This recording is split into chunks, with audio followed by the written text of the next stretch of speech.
안녕하세요. 글 잘 읽었습니다. 제가 6월 15일이면 오늘이 26일 열흘 됐네요. 윤곽 3종한 후 일주일이 지났는데요. 다이어트 하고 싶은데 그러면 자연스럽게 먹고 싶은 거 덜 먹게 돼서 이것이 수술 후 회복에 악영향을 끼치지 않을까 걱정됩니다. 다이어트를 진행해도 될까요? 이렇게 얘기하셨는데 이게 수술하고 나서 어떤 선생님은 잘 먹어야 된다, 살 빠지면 안 된다 이렇게 말씀하시는 분도 있죠. 근데 그 얘기가 100% 틀렸다라고 저는 생각하지는 않아요. 물론 잘 먹어야 뭐 뼈도 나슬 거 아니에요. 옛날에 뼈가 부러지면 무슨 뭐 곰국 끓여 먹고 그랬잖아요. 근데 사실 그게 의미가 있나? 라는 생각은 또 들고요. 또 한의사인가? 그런 분들은 홍화씨인가? 그거 뭐 다려 먹는지 어떻게 먹는지 모르겠는데 그런 거 먹으면 좋다. 뭐 이런 얘기 하시는 분들도 있잖아요. 다 근거가 어느 정도 각자의 생각은 있지 않을까요? 근데 제가 느끼기에는 뼈 수술하고 나서 살을 빼라고 제가 말씀드리는 이유는 그러니까 부은 상태에서 살이 쪄버리면은 사람들은 그걸 거의 99% 볼처짐이라고 느끼더라고요. 그러면 얼굴이 커지잖아요. 일단 살이 찌면. 우리가 광대 수술 왜 하죠? 얼굴 작아지려고 하잖아요. 근데 살을 찌워가지고 얼굴을 크게 만들면 뭔가 잘못된 거 아닌가요? 굶으라는 게 아니에요. 죽 먹는 거 반대합니다, 저는. 적당히 드세요, 먹고 싶은 거. 그렇다고 살을 찌우는 거는 저는 반대예요. 잘 먹고 움직여서 체중 유지 잘해라. 그래야 붓기도 빨리 빠진다. 그게 제 기준이에요. 근데 모 선생님은 살을 찌워야 된다라고 말씀하시는 분들도 계시고, 어떤 사람은 6개월 동안 죽만 먹어라 라고 말씀하시는 분도 계세요. 그러니까 뭐 누구 말이 맞냐 누구 말이 맞냐 이렇게 말하면 보는 뷰 포인트가 다른 거예요. 뼈가 붙는 거에만 집중하면 잘 먹는 게 낫겠죠. 뭐 모양이고 뭐를 떠나서. 그쵸? 또 분류압을 걱정하고 교근이 땡겨가지고 씹어가지고 막 이게 뼈가 떨어지고 플레이트가 부러지고 이런 거 걱정하시는 분한테는 씹지 말아라, 죽만 먹어라 이렇게 말씀하시는 것도 말이 되겠죠. 어쨌든 교근이 땡겨서 분류압도 생기고 하니까. 그러면 누구 말이 맞고 틀리고에 대해서 자꾸 말싸움 해봤자 의미가 없다는 거예요. 그러니까 뷰포인트가 있는 거예요. 본인이 중요시하는. 근데 저는 수술 왜 하냐는 거죠. 최초의 목적이 뭐죠? 얼굴 작아지려고. 날씬해 보이고 갸름해 보이려고 하는 거잖아요. 뼈 붙이려고 수술하는 거 아니잖아요. 그렇게 따지면 수술을 어느 정도 완전하게 해놓고 환자가 적당하게 영양 섭취할 수 있고 식사할 수 있게 해놓고 환자한테 운동하면서 체중 관리해라 라고 말하는 게 저는 맞다고 생각하는 거예요. 이건 제 기준이에요. 그러니까 그렇게 판단하시고 생각해 보시기 바래요. 이건 뭐 정답은 없어요. 하지만 저는 그렇게 생각합니다. 그리고 이런 경우에 있어서는 다른 의사한테 물어보지 마세요. 수술해준 선생님한테 물어보세요. 괜히 제 말 듣고 살 뺐다가 뼈 안 붙으면 그거 봐라 그거 봐라 유튜브 보고서 말 안 듣고 살 빼가지고 뼈 안 붙었다. 그거 봐라 그거 봐라 내가 죽만 먹으랬지 내가 밥 먹으랬냐? 너 유튜브 보고 밥 먹어가지고 불류압 생겼다. 하방변이 생겼다. 핀 부러졌잖냐. 이렇게 말하면 환자분 할 말 없잖아요. 수술해주신 선생님 의견에 따르세요. 근데 저는 제 환자한테 그렇게 말하지 않아요. 살 찌워야 된다? 그런 얘기 하지 않고요. 죽 먹어야 된다? 그런 얘기 하지 않아요. 저는 그렇게 합니다. 초록색 방법으로 지금도 하고 계신가요? 수술 고민하는 중에 찾아본 방법 중에 제일 마음 들어요. 저 방법으로 예전에 이 동영상이에요. 제가 광대 수술 어떡하냐고 물어봐가지고 제가 이렇게 만들어서 한번 영상 올린 적 있거든요. 지금도 이렇게 하고 있고 약간 디테일이 다르다면 여기를 살짝 올리는 경우가 있고요. 광대가 아주 큰 경우에는 저도 체부 삭제를 조금 하고요. 그런 어떤 디테일이 조금 다른 건 있어요. 환자의 경우에 따라서 뭐 체부를 많이 자르는 경우도 있고 아치 쪽에서 자르는 경우도 있어요, 저는. 그래서 그런 여러 변수들은 있으나 기본적인 맥락은 이 영상에서 말한 거랑 거의 같고요. 그거에 대한 디테일 포인트들 의사 선생님들이 보면 아 저래서 저렇게 하는구나 뭐 이런 포인트구나 이런 이해할 내용들을 그냥 오늘 오픈한 거밖에는 조금 차이는 없어요. 거의 비슷하게 하고 있습니다. 윤곽 3종 한 지 3개월 넘었는데 3개월이 넘었는데 윤곽 3종이라는 수술을 했다면 뭐 턱끝 T절골 이런 거 들어간 거겠죠.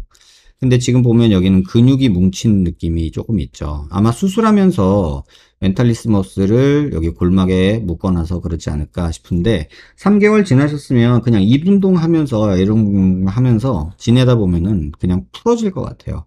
워낙에 이런 증상, 근육이 땡기고 뭉치고 하는 증상은 3개월째 가장 심해요. 흉살이라는 게 생길 때 3개월에 피크 찍거든요.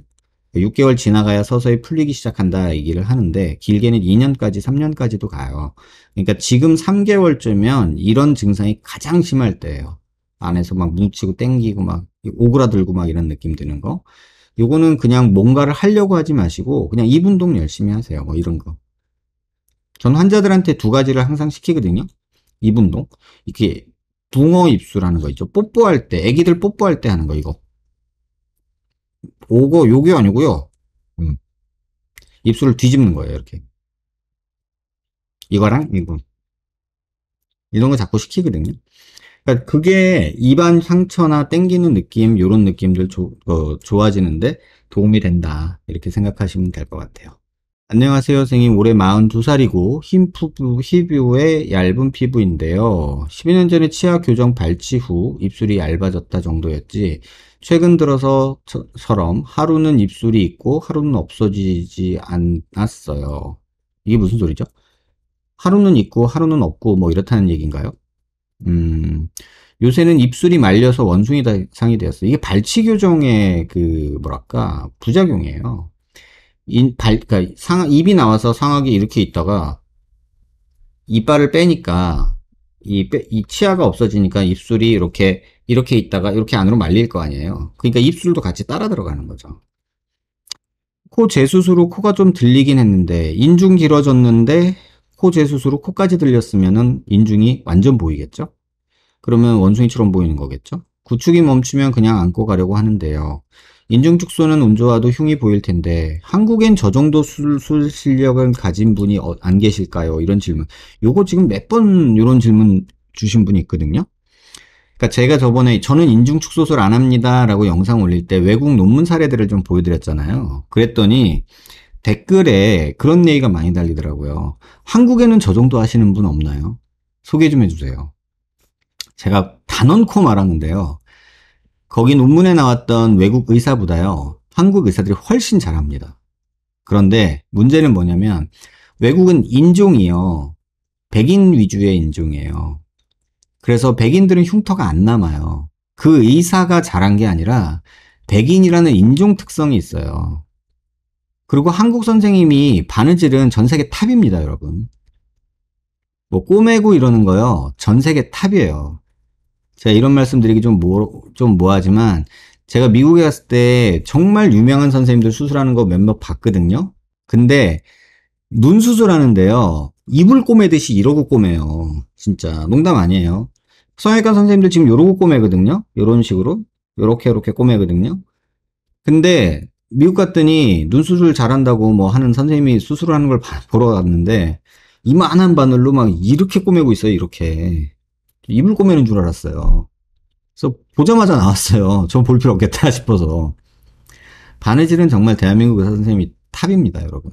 그러니까 뭐 논문의 그런 자료에 실력이 아니고 그 환자분의 인종 자체가 뭐 백인 인종은 피부가 얇아요. 피부가 얇기 때문에 흉터가 덜 남는 거예요. 근데 우리 동양인은 흑인보다는 좋잖아요. 흉터 인중 축소 흑인한 거 본 적 있나요? 뭐 히스패닉 이렇게 좀 까무튀튀한 친구들 인중 축소한 경우 한번 사진 좀 찾아보세요. 절대 없어요. 우리는 동양인이기 때문에 동양인에서도 백인에 가까운 사람이 있고 또 흑인에 가까운 사람이 있잖아요. 그럴수록 피부는 두껍고 흉터는 많이 생기는 거예요. 그러니까는 그거를 뭐 수술 기술이라고 생각하지는 저는 않아요. 답이 되셨길 바래요. 광대 수술 후 6년 된 CT로 핀 제거를 했습니다. 핀 제거 전 사진과 후 사진입니다. 광대 재수술을 해야 한다고 했고 볼처짐은 있는 상태입니다. 제 상태는 재수술이 필요한 상태인 거죠, 선생님? 전 이 글 보면서 정말 이해가 안 됐어요. 예를 들면 이 상태였다고 봅시다. 그런데 여기가 6mm가 벌어져 있어요. 그런데 핀을 제거해줘요. 그러면서 재수술을 해야 된대요. 어느 의사가 만약에 이렇게 얘기했다면 저는 단언코 말할 거예요. 그 친구 뭐니? 이렇게 말할 거예요. 왜냐면 재수술을 해줄 거면, 해야 된다고 판단했으면 핀 제거하면서 재수술을 했어야죠.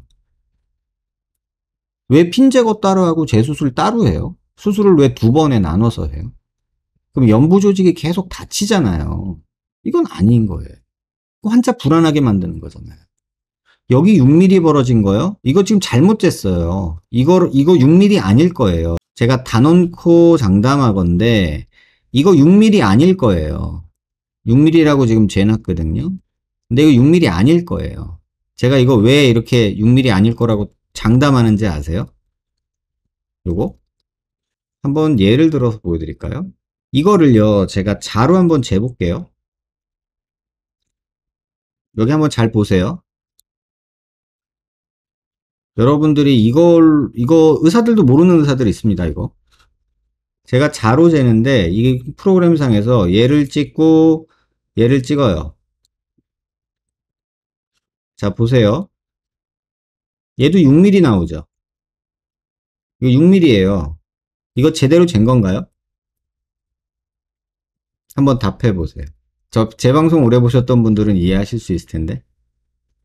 자, 뭐 여기 좀 위에다 찍지 않았냐? 그래요? 그럼 좀 밑으로 찍어 볼게요. 제대로. 자, 여기다 찍으면 맞는가요? 여기다 찍고. 자, 이 정도 찍으면 맞나요? 자, 이 정도 찍으면 맞나요? 42mm입니다. 이거 맞나요? 제대로 쟀나요? 아, 여기가 아니잖아. 여기다 찍어야지. 라고 말하실래요? 이거 여기다 찍으면 뭐 달라지나요? 40mm인가요? 꼭 보셔야 될 거 한 가지만 말씀드릴게요. 여기 뒤에 나온 미리미리 이거는요. 3차원 공간에서의 거리예요. 3차원 공간에서의 거리. 여러분이 보는 거는 2D예요. 자, 이 주먹하고 이 주먹이 붙어 있습니까? 라고 제가 물어보면 붙어 있나요? 이 주먹하고 이 주먹하고 붙어 있나요? 여러분 보시기 어때요? 붙어 있죠? 근데 실제로는 이만큼 떨어져 있어요. 이거 무시하면 안 돼요.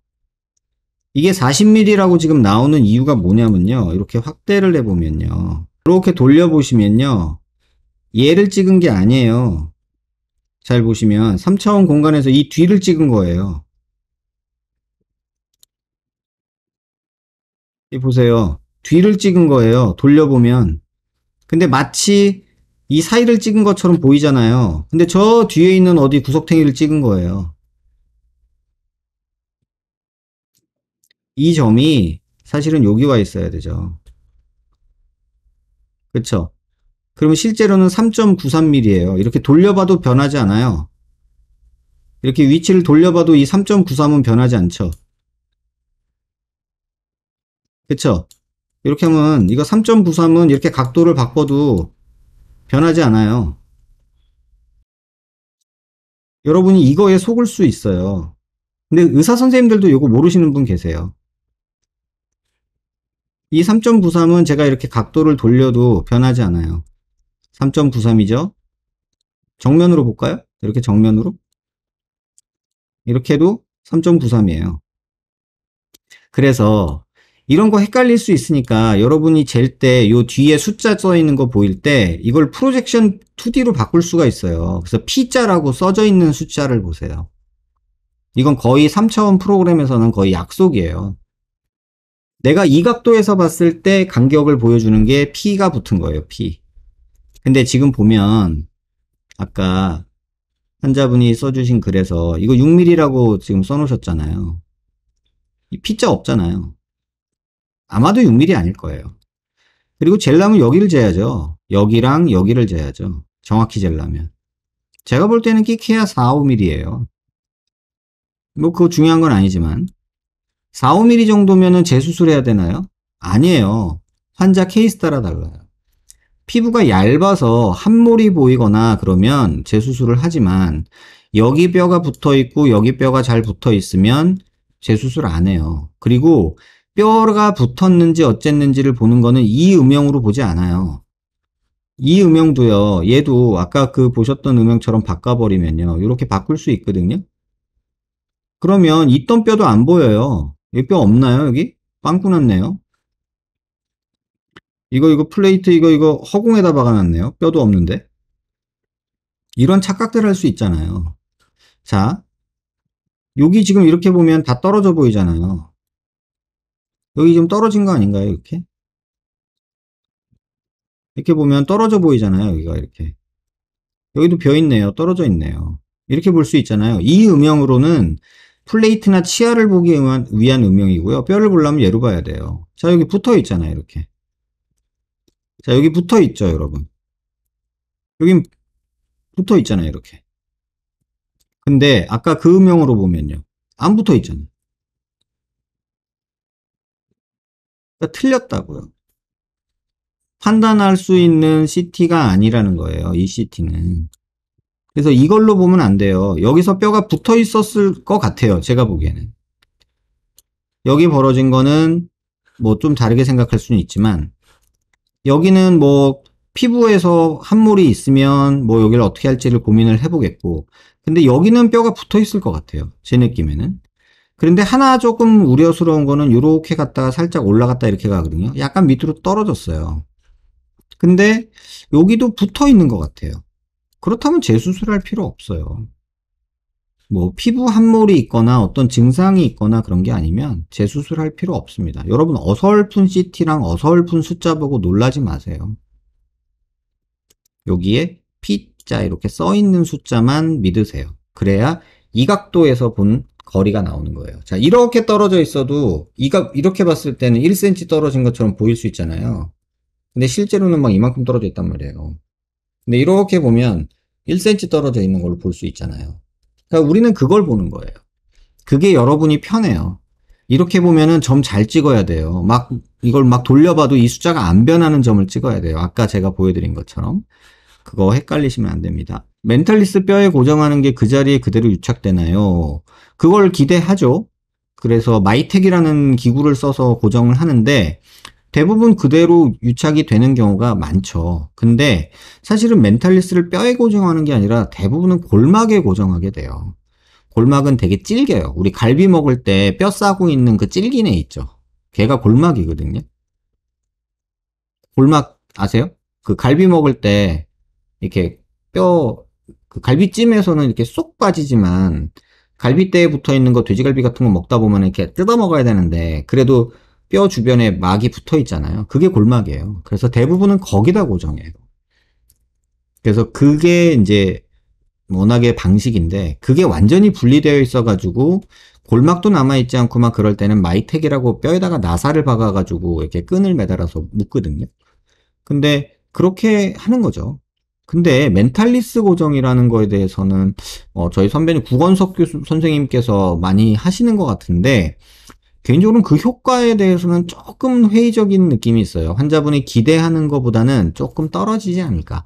조금 나아지긴 할 텐데 모든 문제를 다 그 근육 묶기로 해결한다. 이런 거는 좀 아니란 것 같아요. 시도는 해본다거나 다시 처진다가 대다수. 근데 이건 원인 파악이 잘못돼서 그래요. 이 방법이 잘못된 게 아니고요. 이 방법은 되게 불완전한 방법이에요. 근데 이 처지는 원인은요.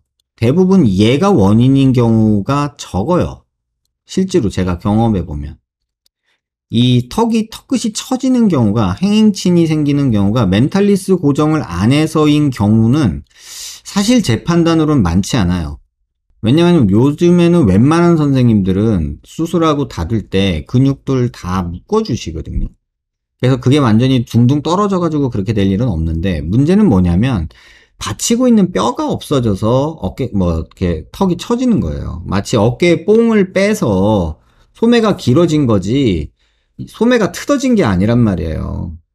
어깨에 봉제선이 틀어진 게 아니라 넣어놨던 뽕을 뺐으니까 소매가 짧아진 거를 가지고 여기를 이렇게 꼬매서 해결하려고 생각하는 거란 말이죠.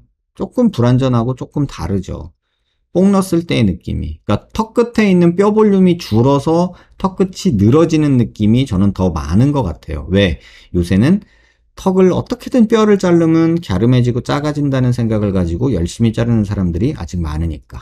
그래서 방법보다는 내가 왜 처졌는지에 대해서 정확히 이해를 하셔야 되는데, 그게 안 되고 여기에 꽂혀서 근육 묶어주는 데만 쫓아다니면 안 된다는 뜻이에요. 무슨 말이냐면, 조금 쉽게 얘기하면 내가 위궤양에 걸렸는데 그래서 위에서 피가 나고 막 빵꾸 나 있고, 그런데 내가 위암 명의를 찾아다니는 거나 똑같다고요. 배가 아프다고 사실은 기생충이 잔뜩 있는데 본인 생각에 위험인 것 같다고 위험 명의를 찾아다니는 거나 똑같다고요.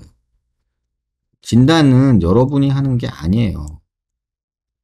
그러니까 진단은 의사에게 좀 맡기시고, 환자분이 느끼는 증상이 어떤 이유 때문인가에 대해서 집중하셔야지, 이렇게 수술 방법에 너무 연연하시는 건 조금 순서가 틀리지 않았나, 저는 그렇게 생각을 합니다. 코골이가 유전적으로 너무 심해서 한꺼번에 여러 코골이 수술을 했는데요. 이 수술도 그중 하나였습니다. 이설근 전진술할 때 티타늄으로 턱압을 고정하게 되면 자라는 뼈들이 티타늄을 덮을 거라고 하셨지만 7년이 지나도 덮여지지 않고 있습니다. 미관상 큰 문제는 없지만 이 수술이 턱 밑 중앙 부분, 목에서 턱으로 이어지는 라인 중앙 부분을 비대하게 하지는 않아요. 이건 뭐 비대하게 만드는 내용은 아니고요. 요즘 뮤잉이라고 혓바닥 위치로 턱선을 개선하는 운동을 보다가 이 수술한 것이 마음에 걸려서요. 답변 주시면 감사드리겠습니다. 이설근 전진한다고 여기가 굵어지지는 비대해지지는 않고요. 뮤잉 한다고 이중턱이 좋아지지도 않을 것 같아요. 저는 뭐 뮤잉 제가 안 해봐서 모르겠는데 저는 그렇게 생각합니다. 위와 같이 중안면부 함물인데 유아기에 한번 성인기에 한번 교정을, 성인이 돼선 사랑니 전부 발치해서 교정했고 함물된 중안면부에 맞게 교정을 한 경우인데 옆모습 프로필이 너무 이상해지고 얼굴이 더 길어진 느낌입니다. 이런 경우는 어찌해야 될까요? 역교정을 한 후에 노블캣을 받아야 할 걸까요? 글쎄요, 지금 이 상태라면요, 전 일단 코 수술을 할 것 같고요. 그 다음에 노블캡보다는 코가 먼저고요. 지금 조금 화살코 느낌이 있어서 코를 조금 들어주고 높여줘야 되지 않을까, 이런 생각이 먼저 들고요. 그 다음에 역교정, 지금 뭐 교정을 너무 오랫동안 쉽게 생각하시는데 지금 위에 얼굴도 봐야 되거든요. 눈 밑에 여기 앞광대 부분도. 근데 지금 요 모습으로만 보면 저는 일단은 코를 먼저 생각할 것 같아요. 코를 먼저 생각하는 게 맞을 것 같고, 그 다음에 뭐 노블캣 뭐 이런 정도 생각해 볼 수 있겠죠. 지금 보면 너무 화살코예요, 이런 식으로. 그래서 약간은 얘가 뻗어주고 높아지고 이렇게 되는 게 더 좋지 않을까, 이런 생각이 저는 듭니다. 그래서 요거는 실제로 한번 병원에서 보고 CT도 찍어보고 제가 말씀드리는 게 맞을 것 같다, 이런 생각이 들고요. 선생님, 비절개 광대 수술에 대해서 어떻게 생각하시나요? 제가 이거 방송에서만 한 10번만 말씀드린 것 같고요. 그냥 오늘은 말씀드릴게요. 그 소프트 광대 축소술이라고 하는 거 자꾸 물어보시는데 저는 반대한다고 분명히 말씀드렸습니다. 저는 반대합니다. 답이 되셨길 바래요. 쉽게 가려다가 굉장히 많이 돌아가실 수 있어요. 제가 다시 한번 말씀드릴게요. 이해 가네요. 전 상악동 거상 수술하다가 천공돼서 3분의 1쯤 막혀 있어서 항생제 처방받고 먹는 중입니다. 누워있으면 뭔가 쓰린 고체가 코인지 목인지 쪽으로 움직이는 느낌이 들어요. 그때 하라고요. 여러분 이거 잘 하셔야 되는데 뭐냐면 이거 아니에요. 이거 아니고요. 예요. 좀 어려울 수 있는데 이거 아니고요. 예요. 일부러 코골이 하듯이 이렇게 하면은 쭉 빠져 들어와요. 이거 은근히 효과적인데, 제가 그 알러지 비염이 어렸을 때 많아가지고 지금은 안 그런데 이거 갖고서 몇 번 경험이 있어서 제가 환자분들한테 그냥 말씀을 드렸는데 진짜 효과적이에요. 이 구멍이 막힌 분만 아니라면. 이 상악동에서 코로 가는 구멍이 있거든요. 근데 그 구멍이 점막이 부어서 막힌 분도 계세요. 그럼 수술할 수밖에 없고요. 그게 아니면 구멍이 열려 있고 CT로 확인이 되면 지금 말씀드린 대로 하시면 좋고요. 만약에 여기 점막까지 부어가지고 구멍이 막혔다 그러면은 이비인후과에서 코로 들어가서 내시경으로 수술하는 걸 권해드려요. 선생님 저번에도 답변 잘 들었습니다. 제가 광대도 했는데 한지 1년 반 됐어요. 그런데 오른쪽으로 누워서 자면 광대가 욱신거립니다. 약간 멍든 것처럼요. 생활할 때 불편한 건 없는데 유독 오른쪽으로 누워서 자면 광대 뻐근하고 아픈데 이건 왜 그럴까요? 글쎄 제가 어떻게 할까요? 제가 환자분을 뵌 적도 없고 CT도 못 받고 그런데 뭐 원인을 말하자면 100만 가지 얘기할 수 있을 것 같아요. 사각턱 터크 수술하고 나서 갑자기 아예 조금만 이물이 껴도 치통이 생겨요. 이거는 제가 모르겠어요, 솔직히. 치통이 이빨 사이에 끼면 생긴다. 제가 볼 때는 그거는 광대 사각턱 수술 문제가 아니라 치아 쪽 문제 같거든요. 치주 질환 같은 느낌이에요. 일단은 치주 질환을 생각해야 될 것 같아요. 음식물이 꼈는데 그렇다. 그러면 치주 질환을 의심하지. 광대 사각턱 때문에 이빨 사이에 음식 낀 게 아프다는 거는 조금 연관 짓기가 어렵습니다. 걱정이 많고 생각이 많으신 것 같은데 이렇게 글로 질문 주셔도 답을 드릴 수 없는 내용이 너무 많아요. 지금 위에 뭐 선생님 저 어젯밤에 목이 아팠어요. 왜 아파요? 근데 어떻게 알아요?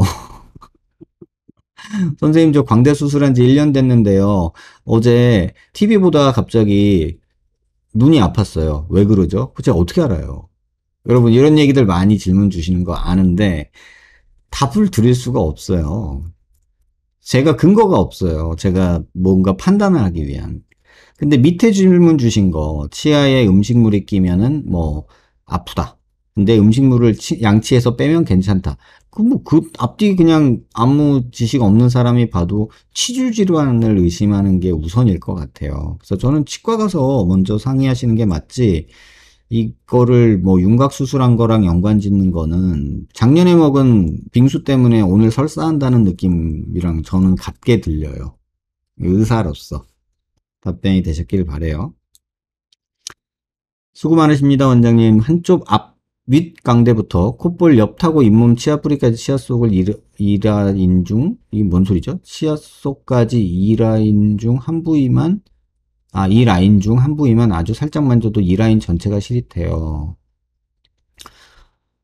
그거는 안암이 신경이 손상을 받은 건가 싶은 생각이 들어요. 2달 차 되는데 더 심해지는 것 같고, 만지지 않으면 괜찮고, 신경 구멍이 이제 안암이 신경인데 정 불편하시면 신경과 가서 검사하세요. 그건 CT 봐도 모르고요. 수술한 선생님만 알거든요. 근데 가장 정확한 건 신경과 검사 받아 보시는 게 가장 정확해요. 뭐 대학병원이나 이렇게 신경과 있는 전문 검사할 수 있는 그런 데로 가셔서 신경과 검사 받으시는 거를 저는 강추 드릴게요. 감사합니다, 원장님. 볼페임 쪽 앞볼 지방 이식을 하고 나중에 광대 축소술 할 경우 지방 이식 안 하고 광대 축소술 했을 때보다 나중에 얼굴 처짐이 더 심해질 수 있을지 궁금한데 답변 주실 수 있나요? 영향이 없다고 말하기는 힘들고요. 아까 말씀드렸지만 광대 수술하면 여기가 뭉친다 그랬잖아요. 근데 여기다 지방 넣어놨으면 더 뭉쳐 보이겠죠? 근데 그건 처짐은 정확히 말하면 아니에요. 근데 질문한 사람이 또 밑에다가 글을 적어 주셨는데 관자놀이 꺼진 부분을 해소해보고 그때도 광대가 두드러지면 그때 수술하려고 생각하신대요. 그럼 해보세요. 대신에 지방 말고 필러로 하세요. 그렇게 테스트 삼아 해보는 건 필러로 해보고서 아니다 싶으면 녹이면 되잖아요. 지방은 못 녹이잖아요. 빼는 건 되게 어려워요. 어떤 테스트 삼아 이렇게 해보고 싶다라는 생각이 들면 뭐 요새는 필러도 많이 안 비싸잖아요. 옛날에 필러 되게 비쌌거든요. 뭐 한 바이얼에 40만 원씩 했는데 지금 그렇지 않잖아요. 1cc에 뭐 5만 원, 3만 원 이렇게 하는 데도 있잖아요. 그러니까 그런 데서 그냥 테스트 삼아 맞아보고 느낌 보고 결정하시면 되지 지방을 넣지는 마세요. 왜냐하면 빼기는 정말 어려워요. 지방 넣기는 쉽지만 빼는 사람은 정말 고생해요. 답변 되셨길 바랍니다.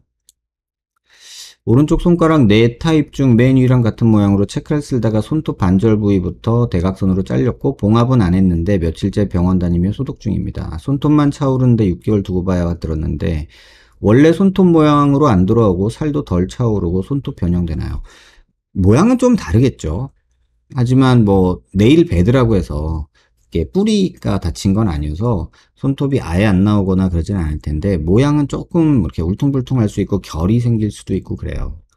뭐 어느 정도는 있겠지만 그렇게 괴로울 정도는 아니지 않을까 싶네요. 근육 위에는 알로덤 사용은 상관없지만 앞턱 페임 같은 알로덤 사용보다 필러가 괜찮다는 건가? 이 질문 주신 분이 계신데 이유는 간단해요. 왜냐면 여기는 두꺼워요, 피부가.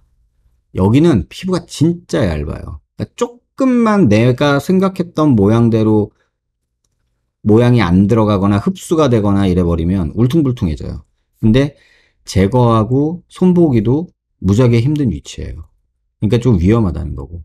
여기는 두꺼운 이불이 덮고 있어요. 그러니까 대충 모양보다 볼륨만 적절하면 그 형태가 그런대로 괜찮게 보여요. 이해되셨나요? 얇은 소미불이 여기는 두꺼운 소미불이 덮고 있고, 여긴 얇은 혼이불이 덮고 있어요. 안에 뭘 넣어놓으면 그게 자칫 잘못하면 싹 비쳐 보일 수가 있어요. 여기는 대충 넣어놔도 두꺼운 이불이 있어서 좀 도동해졌네 이러면서 넘어가지고 괜찮게 느껴지는데, 여기는 조금만 이상해도 확 티가 날 수 있어서 개인적으로 반대하는 입장이다, 이렇게 말씀드린 거예요. 저는 성형이 아니고 무호흡 수술을 받았는데, 이설근 전진술. 그때 무지하게도 턱끝이 튀어나오는 걸 모르고 받았어요. 딱 적당한 턱이었는데 앞으로 튀어나오고 심지어 짝짝이인데 수술 말고 지방 정리로 가능할까요? 여기 지방 정리한다는 생각 하지 마세요. 여기 지방을 뭐 이렇게 빼고 정리하고 이럴 정도로 여기 지방이 있는 건 아니고, 대부분 다 근육이에요, 턱끝은. 뭐 지방이 없는 건 아닌데, 그 지방을 귀신처럼 용하게 모양 잡아가면서 뺄 수 있는 사람은 저는 없다고 생각해요. 그래서 뭐 정 그러면 뭐 주사로 조금 뭐 이렇게 해볼 수는 있지만, 그거 역시도 스테로이드이기 때문에 위험스럽고, 웬만하면은 뭐 이렇게 열어서 이렇게 뭐랄까 버로 이렇게 갈아주거나 해서 매끈하게 만드는 게 낫지, 괜히 연부 조직은 손 한 번 잘못되면 여러분 평생 고생해요. 회복할 방법도 없고요. 그래서 살, 지방, 근육 이런 거 손대는 거는 정말 신중하시라. 원장님, 얼굴은 지방흡입 비추천하신다고 하셨잖아요. 한 6년째 얘기하고 있죠. 볼은 아니고 이중턱이랑 같이 턱 바로 윗부분 하는 건 어떻게 생각하시나요? 이중턱 괜찮고요. 여기는 아니고요. 여기는 할 필요 없고요. 여기 조금 하는 거 뭐 괜찮아요. 근데 저는 이중턱만 하시라고 그냥 보통 말씀드려요. 괜히 여기 했다가 여기도 굉장히 잘 뭉치고요. 여기 피부 얇아가지고 조금만 울어도 우두두두해가지고 아주 보기 싫어요. 그래서 반대하는 입장이니까, 뭐 아주 신묘한 기술을 가지고 계신 선생님이 있다면 뭐 하시는 것도 뭐 반대는 못 하겠지만, 저는 안 해요. 왜냐면 건드렸다가 괜히 여기 말썽 생기면 진짜 고생해요.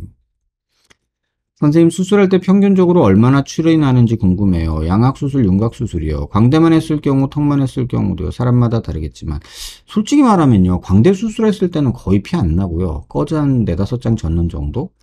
그 다음에 사각턱 자를 때는 이 사각턱 쪽에서는 피가 좀 나요. 그러니까 자른 뼈 부위에서 피가 좀 나요. 근데 그게 막 솟구치는 피가 아니라 질질질질 나요. 그래서 거기는 그래도 못해도 한 100cc 정도 토탈 정도는 날 것 같고요. 그러니까 수술 후까지 포함해서. 광대만 했을 때는 뭐 거의 꺼즈매장 젖는 정도 수준이지, 그렇게 막 피가 난다고 말할 정도까지도 아니에요. 양악은 뭐 수술하는 선생님이나 환자 따라서 진짜 차이가 너무 많이 나요. 뭐 한 1리터씩 피를 흘리는 경우도 있고요. 진짜 뭐 거의 안 나게 되는 경우도 있고. 그래서 변수가 많은데, 양악 수술이 피가 제일 많이 난다고 보고, 그 다음에 턱이 나고, 광대는 거의 안 난다, 이렇게 말씀을 드릴게요. 원장님, 뮤잉 운동할 때 혀를 입천장에 붙이면 불룩했던 이중턱이 위로 올라가는데, 그 근육이 이중턱 근육 묶기랑 관계없는 근육인 건가요? 근데 관계가 없다고 말할 수도 있는데요. 뮤잉이라는 거가 하면은 이중턱이 들어간다고 말하잖아요, 여러분. 그냥 한마디로 말씀드릴게요. 침 삼켜도 들어가요. 침 꼴딱 삼키면 들어가잖아요. 뭐 뮤잉 운동이나 침 삼키는 운동이나 별반 차이 없는 건가요? 모르겠어요. 저는 그거를 왜 이렇게 연연해 하실까, 지금 몇 해 동안 물어보고 계신데, 저는 그 운동을 잘 모르기도 하고, 그렇게 뭐 권할 정도의 운동은 아니다라고 생각해요. 이 혀 바닥에 이렇게 수많은 근육들이 있어요. 여기 플라시스마라는 게 맨 밑바닥에 깔려 있고, 그 다음에 다이게스트릭 머슬이 있고, 그 다음에 지니오 하이오이드가 있고, 지니오 하이오이드 위에 마이엘로 하이오이드가 있고, 그 다음에 지니오 하이오이드가 있고, 그 다음에 지니오 글로소스가 있고, 그 다음에 하이포글로소스 머슬이 있고. 근육이 이렇게 많아요. 혓바닥 하나 올리는데 이게 다 움직여요. 침 삼킬 때 이게 다 움직여요. 그래서 이거를 마우스 플로어, 혓바닥, 입 바닥 근육이라고 저희가 이제 통칭을 하는데, 요렇게 많은 근육들이 있는데, 이중턱 근육 묶기라고 하는 거는요, 플라시스마를 묶는 거예요. 이 겉에 것만. 근데 뭐 관계가 있냐 없냐 물어보면 글쎄 있다고 말해야 될까요? 없다고 말해야 될까요? 아무튼 그렇습니다. 지금 딱 제 외형과 동일한 증상인데 저는 교정을 하지는 않았습니다. 이런 경우 교정을 하는 게 좋은가요? 아니면 시술 또는 수술이 좋은가요? 제가 이 영상 답변 드리면서도 말씀드렸지만 이것만 보고 판단할 수 있으면 그거는 점쟁이에요. 뼈, 교합, 근육, 피부 두께 다 봐야 돼요. 근데 사진으로 볼 수 있는 건 증상밖에 못 보고요. 그 네 가지를 확인할 수 있는 방법은 엑스레이 CT밖에 없습니다. 그래서 그걸 모른 채로 뭘 해라 마라 라고 질문 주시면 저는 답을 못 합니다. 답변 되셨길 바라요. 관련 영상은 아니지만 최근 영상이라 질문 드립니다. 양해 부탁드립니다. 원장님 20대 30대 때 안면 거상은 되도록 하지 말라고 하셨는데 안면 윤곽으로 누가 봐도 심하게 처지신 분들에게도 해당되는 말인가요? 성형 관련 후기들 보면 원장님뿐만 아니라 다른 원장님들도 나이가 어리면 다 거절하고 돌려보내신다고 하시더라고요. 나이 더 먹고 오라고. 정확한 이유가 뭘까요? 어리면 회복력도 더 빠를 텐데요. 일반인들이 잘 모르는 이유가 있을까요? 20대 30대 안면 윤곽 때문에 처진 사람들 기준으로요. 그냥 한마디로 말씀드릴게요. 흉터 때문에 싫어요. 여기 이렇게 흉터 남는 게 싫어요. 전 젊은 친구들이 여기 흉터 있으면 그냥 성형에 쩔어 있는 느낌이 들어요. 뭐 그게 뭐 얼굴이 탱탱하고 얼굴이 V라인이고 이런 게 중요한 게 아니라 저 친구 성형에 쩔었네. 저 나이에 웬 거상? 뭐 이런 느낌이 들어요. 근데 저만 그런 게 아니라 일반인들이 볼 때도 그렇단 말이에요. 예를 들면 중고등학생이 립스틱 빨갛게 바르고 아이섀도우 바르고 마스카라 바르고 다닌다고 생각해 보세요, 여러분. 응? 중고등학생이 학교 가는데 아이라인 그리고 있다고 생각해 보세요. 뭐 그럴 수 있지. 막 하이힐 신고 시뻘건 립스틱 바르고. 여러분 뭐라고 하실래요? 이쁘니까 괜찮아 그러실래요? 공부하러 가는데 도서관 간다면서 그렇게 가요. 그럼 뭐라고 할까요? 아니 뭐 친구들이랑 놀러 간다는데 그러면 그럴 수 있다 치는데 저도 그렇게 막힌 사람은 아니어서. 근데 독서실에 공부하러 가는 애가 마스카라 바르고 립스틱 빨갛게 칠하고 가고 막 아이라인 그리고 있어요. 근데 그거는 좀 아니지 않냐 이거지. 그냥 제 생각도 그래요. 전 그냥 그런 생각이 들어요. 아니 뭐 하려고 뭐야 독서실 가는데 정장을 입고 가. 추리닝 입고 운동화 신고 가면 되지. 약간 그런 느낌이에요. 그러니까 어린 나이에 여기 흉터가 있는 게 마치 중고등학생 어린아이 예쁜 아이가 풀 메이크업 한 것처럼 보이는 게 어른된 입장에서 보기 싫은 거예요. 이게 저만 그런 건 아니고 제가 꼰대여서 그럴 수도 있는데 그냥 젊은 모습에서 그 흉터가 탱탱함보다 더 보기 싫으니까. 답변이 되셨으면 좋겠네요. 안녕하세요 선생님. 안아골절 수술 후 눈이 떠지지가 않는데 어딜 찾아봐도 저 같은 케이스를 볼 수가 없어서 답답합니다.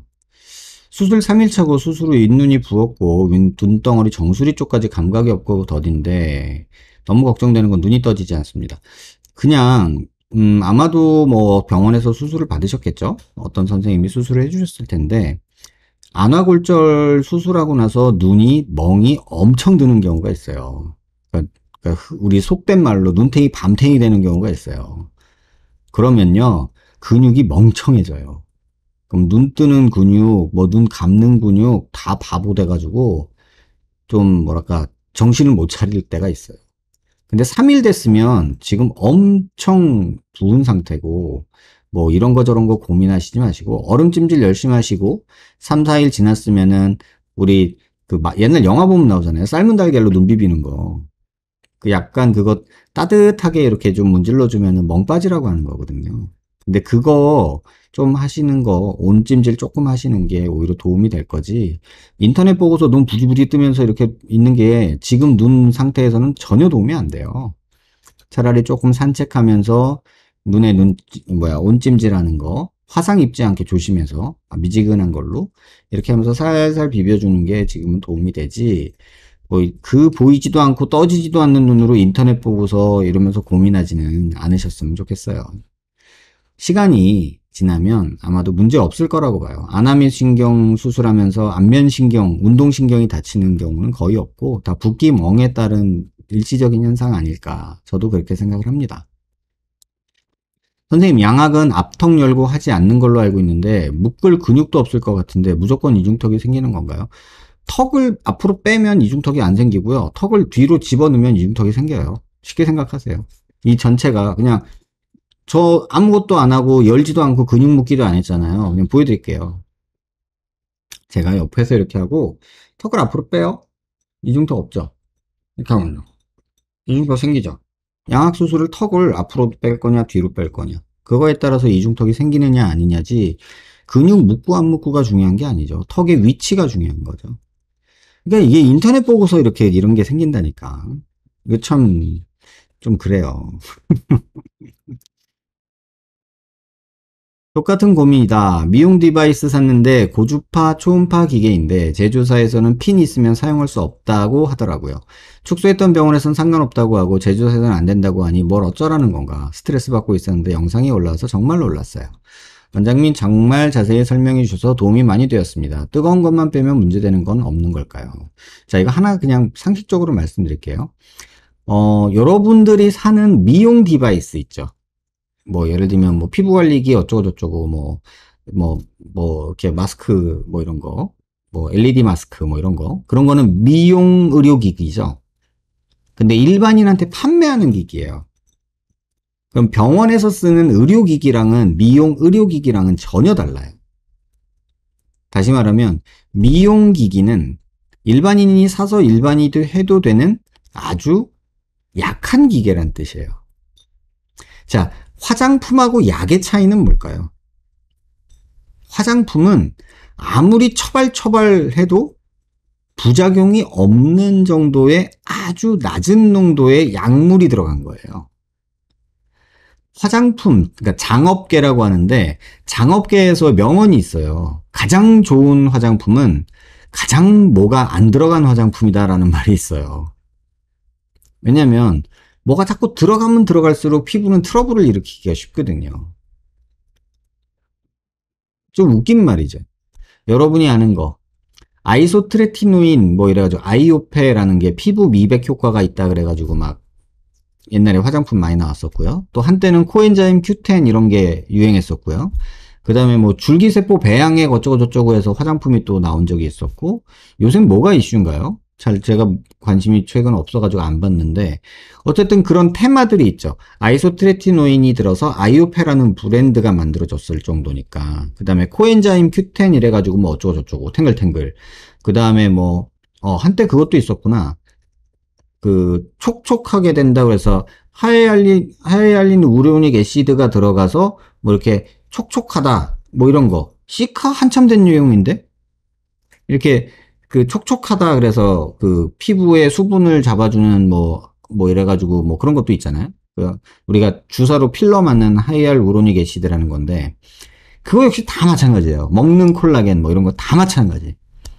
우리가 약으로 쓰는 용량이 만약에 1이다. 그러면은 화장품 농도는요 0.0001이에요. 이해되세요? 보통 1000분의 1, 100분의 1 단위로 농도가 낮아져야 화장품으로 허가가 나요. 근데 우리가 약으로 쓰는 거는 1의 농도라면 화장품의 농도는 100분의 1, 1000분의 1 농도가 돼야지 허가가 나요. 기기도 마찬가지예요. 어떤 레이저 기계, 고주파 기계, 초음파 기계가 있어요. 그럼 그 에너지가 예를 들면 100이에요. 우리가 의료기기로 쓰는 거는, 병원에서 쓰는 거는, 의사만 쓸 수 있는 거는. 근데 이걸 가정용 판매로 내려면요, 최소 10분의 1로 다운시켜야 돼요, 에너지를. 최소. 그게 아니라 집에서 쓰다가 화상 입으면 어떡해요? 안 되잖아요. 그럼 제조사 책임보험이잖아요. 책임을 져야 되잖아요. 부작용이잖아요. 그러면 일반 판매를 못 하게 되거든요. 그러니까 그런 화장 기계, 그러니까 일반인들이 사는 기계, 그런 기계들은 부작용을 최소화하는 게 그들의 가장 큰 목적이에요. 많이 팔고 부작용, 효과는 떨어져도 상관없어. 왜냐면 사람들이 큰 기대 안 하고 사거든. 근데 병원에서 큰 돈 주고 했는데 효과 없으면 멱살 잡을 수 있잖아요. 근데 뭐 가정용 제모 기계 이런 거 한 40만 원짜리로 있는 걸로 아는데 3, 40만 원 돈 하는 걸로 알고 있는데 뭐 IPL도 있고 뭐 다이오드도 있다고 얘기 들었거든요. 근데 가정용 IPL 번쩍번쩍 하는 거 그거 효과 있을까요? 병원에서 쓰는 거에 에너지의 10분의 1, 50분의 1로 알고 있어요. 근데도 그걸로도 화상 입어요.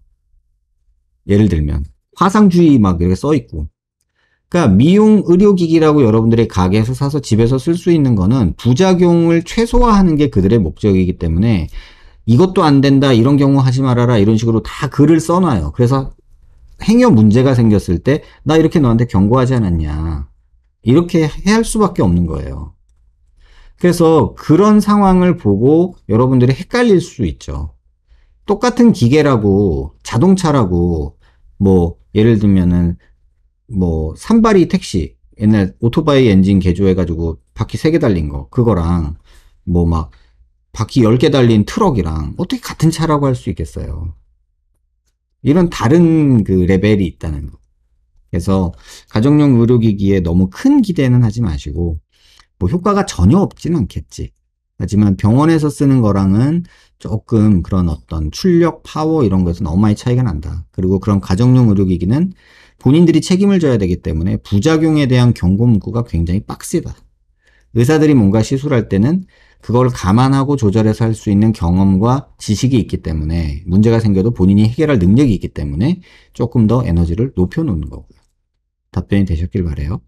안녕하세요, 선생님. 내년에 수술 계획을 하고 있는데 이마 맞춤형 보형물 이노핏에 관심이 많은 직장인입니다. 제 얼굴은 이마가 낮고 코가 긴 편인데요. 혹시 이마 보형물 성형을 받게 되면 코 시작 부분도 조금 낮게 보이게 할 수 있나요? 이게 무슨 말인지 모르겠어요. 그냥 한번 보면 되는데 글로 쓰면 이렇게 힘들 때가 있거든요.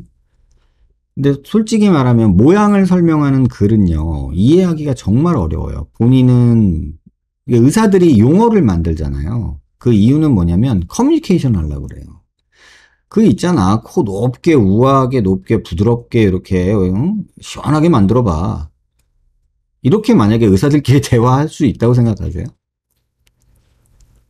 그 있잖아, 코 시원하게 또렷하게, 그냥 남자답게 쭉 뻗어가지고 자연스럽고 그림이 그려지시나요? 그러니까 이런 느낌이 되게 강해요. 그래서 의사들은 소통할 때 용어를 쓰죠. 그 부위에 어떻다, 거기가 튀어나왔다, 뭐 어디가 어떻다, 이렇게 딱 찍어서 얘기를 하죠.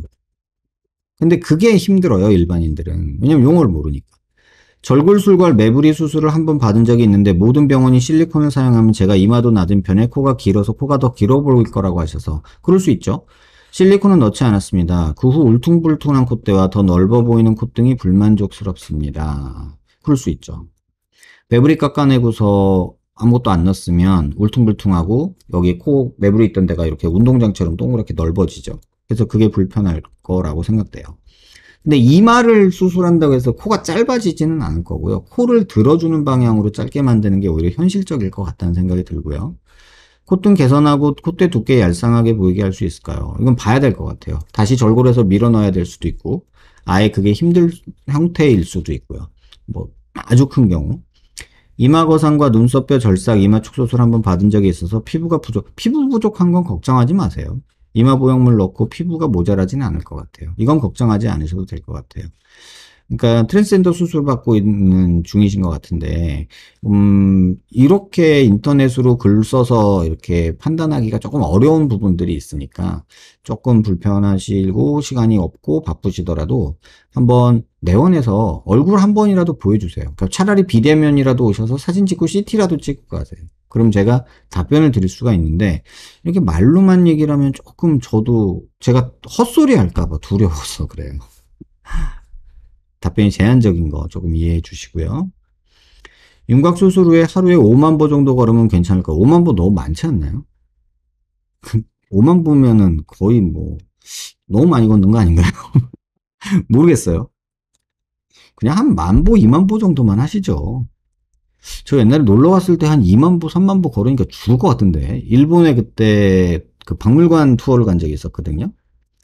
그때 하루에 한 2만 보, 3만 보 걷는데 발바닥 불나고 죽을 것 같은데. 근데 5만 보를 매일 걷는다고요? 좀 심한 거 아닌가? 모르겠어요. 제 기준에는 너무 과한 운동이에요. 이건 운동이에요. 철인 3종 같아요.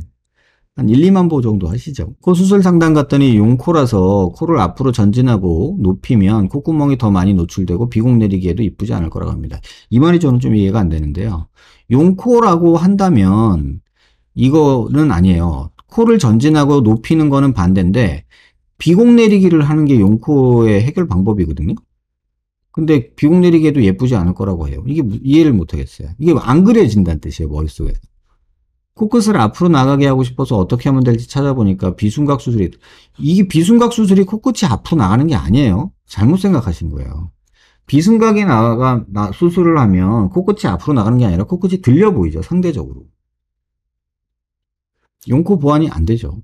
이건 전혀 상관없는 수술 내용이 짬뽕이 된 것 같아요. 근데 제가 잘못 그린 걸 수도 있어요. 지금 말씀하신 코가 어떤 콘지를 제가 머릿속에서 못 그려서 제가 이렇게 말씀드리는 걸 수도 있어요. 원장님, 진피 수술했는데 높이 불만족이 와서요. 이 높이수로 재수술 가능한가요? 가능해요. 코 약간 들려서 코끝도 좀 내리고 싶은데 가능해요. 연골 작업 다시 하고 뭐 모자란 볼륨 조금 보형물로 채우고 이렇게 하면은 뭐 내리고 올리고 하는 거는 어느 정도 가능하다 이렇게 말씀드릴게요.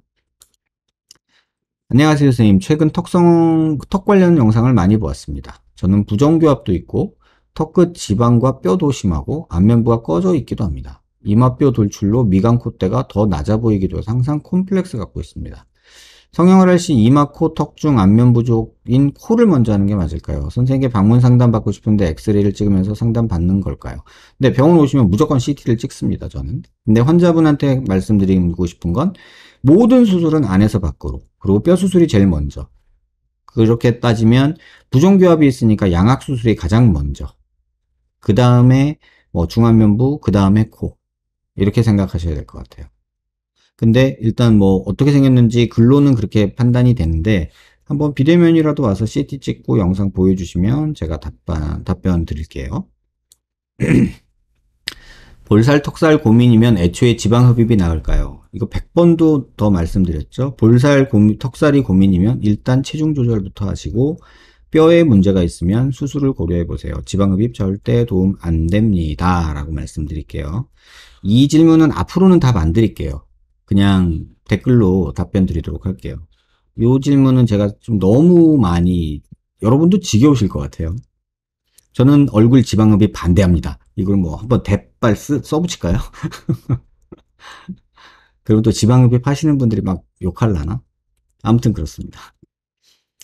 이노피 코성형 관심 있어서 알아보다 궁금한 점 있어서 질문 드려요. 어떤 곳에서 3D 보형물이 경우 코끝을 얼마나 높일지는 예측이 불가능해서 여자의 경우 직반버선 이런 식으로 임의 조절이 가능하지만 남자는 무조건 직선이어야 하기 때문에 3D 보형물로 수술이 어렵다고 하더라고요. 글쎄요, 이건 저는 그렇게 생각하지 않습니다.